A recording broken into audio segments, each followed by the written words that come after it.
Good day mga ka-iPro. Gusto ko lang i-share sa inyo yung story ni Sir N. Alright? He is one of our boot campers and talagang natutuwa ako sa naging progress niya bilang isang aspiring trader.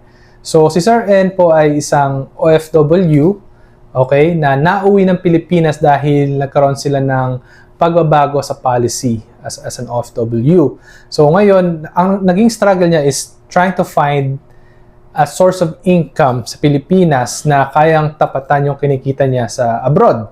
However, nagkaroon siya ng mga conflict na medyo in terms of opportunity sa Pilipinas, parang limited tayo kumpara sa mga other countries.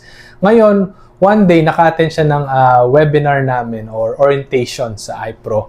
And talagang nag-resonate sa kanya yung mga narinig niya tungkol sa pagtuturo namin na sinasabi nga namin pagka kami nagtuturo, hindi module, kundi live trading session. Talagang pinapakita namin step by step, talagang inaalagaan namin yung mga estudyante, ganun. So, doon siya nainganyo. And ngayon, he became a student. And then, syempre, not every student starts off good sa trading. There will be a lot of mistakes. Okay? There will be a lot of failures. Pero, ang nagustuhan ko kay Sir N is talagang very persistent and determined siyang matuto sa pagtitrade. Kaya talagang he took to the heart yung advice ko na kulitin nyo kami, okay? We are your coaches. Our job is to guide you through failure and through success, okay? Huwag kayong mahihiyang magtanong.